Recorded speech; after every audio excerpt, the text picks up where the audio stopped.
Hey there, cats and kitties. I am the Blues Man, Johnny Blues, and with this video, I'll be discussing my thoughts on episode 1 of the anime series, DRAMAtical Murder. And as series openers go, I can see how some people might actually have issues with this one, as it doesn't feel like there's actually a lot going on in it. There is some action toward the end, but most of this episode is, taking the time to build the foundations of these characters, their characterizations, their interactions, and the city backdrop behind it all. And so it's a very expositionary episode. There's a lot of information to intake, and for me, as a viewer, this is something I was very appreciative of. We're basically getting, all of these details out of the way right away to cut to the action and the themes of this story. And it's all through the eyes of main character Alba, who is this, average Joe pretty much, works in a junk shop called Mediocrity, and is praised over the phone for his lovely voice. His boss keeps him there because this is bringing more business in. He's getting hounded by these three little kids, who are acting like jerks, and lives with his grandmother, who also hassles him from time to time. And, we find a lot out about him. Essentially through his past, we see that he has uncharacteristically long and unkept hair, of a very stunning blue, I might add. And he actually met one of his friends and one of the fellow main characters of this series, Kojako, by being basically fended off from bullies as a youth. This was how they met, and he actually thought that Alba was a girl at the time. And it's interesting how this also plays into their adult lives, because as we find out, Kojako is actually a hairstylist. Now, what I find very fascinating about all of these characters is, it seems like the entirety of this city is broken up into branches, these teams, if you will, or gangs even, and Kojako is actually the leader of one called Beneshigoro, and basically all of these teams are trying to vie for Alba's, becoming a part of them. He is what is known as a no-mark. Essentially, he doesn't have a branding for any particular team. He's very much a loner, and he wants to stay that way, but he's got all these other guys. There's another main character, Mizuki, who we are introduced to, who, in their adult lives, actually he fends off bullies from Alba, who are trying to gang up on him in an alleyway. And we find out that this Mizuki guy, he leads a group called Dry Juice, and he too is vying for Alba's attentions. And it's very interesting that, because it doesn't seem like these gangs or teams, whatever you want to call them, teams as they're referred to in the series, are actually having conflicts against each other and having antagonistic relationships. It seems like the most that they will do is meet each other in game battles, that kind of thing, and that's a large chunk of what this series seems to be about. These big, potentially mind-controlling games that some of these team members, they're very concerned, especially this Mizuki character. Per a sort of what has basically been relegated to be an urban, legend, people are going missing. People are actually being picked up, abducted off the streets. They disappear for a while, and if they're lucky to return, once they've returned, their brains are broken. They don't remember who they are. They seemingly are just, sort of a withered shell of a body without any seeming purpose. And so he's very much concerned about that, and that plays in again to the overall theme, because games and game playing seems to be almost a form and function of the society within this universe. You have all of these different games. There's the main one called Rhyme, which can just break out in the middle of a street. Essentially we see this happen in the episode. Alba is very nearby it, and he almost gets caught up in it. He's having what almost seem like, headaches while this is going on. It seems like the female idol who is overseeing the entire event that's happening, this live event on the street, is almost focusing in on him, and he's having a bad reaction to it.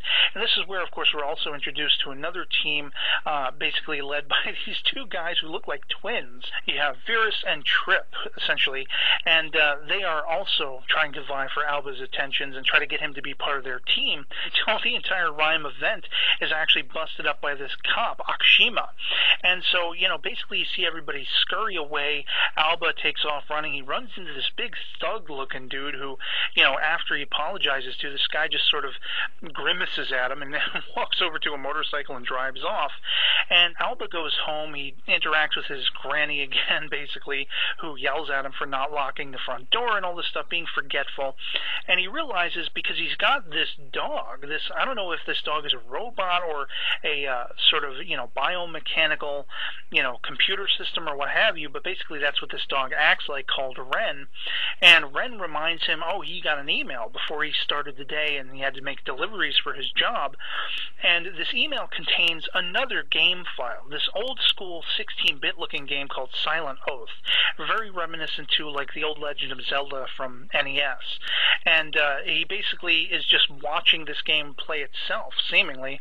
And so you're wondering what exactly is going on. Amidst this sequence, we also have a brief glimpse of this guy wearing a gas mask, almost as though he's sensing whether or not Alba has gotten this file, so that the next time Alba is actually out and about, a new Rhyme live event, game-playing event happens, and he's pulled into it, although we actually note that he has been rendered unconscious, and this is going on, you know, he's conscious within this, like, virtual environment, this game that suddenly begins where he's got to fend off all these attack rabbits and everything, and this leader, this ringleader, or whatever you want to call it, the idol that is talking about what's going on, issuing this challenge to Alba, you know, he basically very much resembles the gas mask-wearing guy from earlier, and he talks about either himself or Alba being known by the code name Sly Blue. Now, I have to admit that I was actually confused as to who this character was saying, you know, that name belonged to, because it seemed like Alba was reacting as though, you know, this was an accusation that he was being called Sly Blue, when it's been Alba's contention that he has never played this Rhyme game before, and so you're not exactly sure what's going on. Essentially, in a nutshell, we're introduced to all these characters, all of his friends, these other people that he's familiar with. They all want him to be a part of a team, but he's very much a loner, and amidst all of this, he gets sucked into the last thing he wants to be involved in, a game, you know, essentially, and he ends up, you know, telling Ren, who is also pulled in with him in a virtual guise that looks kind of sort of reminiscent to the big thug guy he saw earlier. You know, Ren is basically being ordered by Alba, just as we end the episode on a cliffhanger, to summon this kind of powerful move that, you know, we see him start to throw all these rabbits that are attacking him this way and that.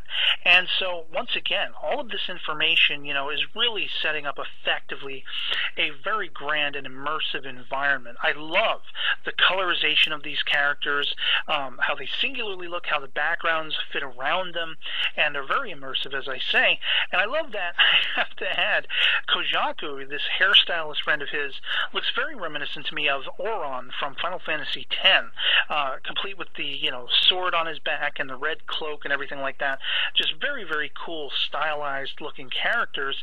And with all of the information, all of the depth being put forth in this first episode, for me, this is the anime opener equivalent of being on a roller coaster and you're climbing that first hill, and the end of this episode is right when you get to the peak and you're about to go right down as fast as you've ever imagined, and everything's going to be rocking. So I can't wait to check out episode 2 of this series.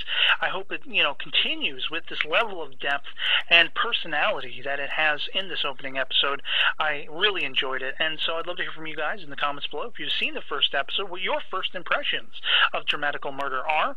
And of course, that'll be pretty much it for me on this. I hope this video finds you well, and I'll catch you all later. Peace.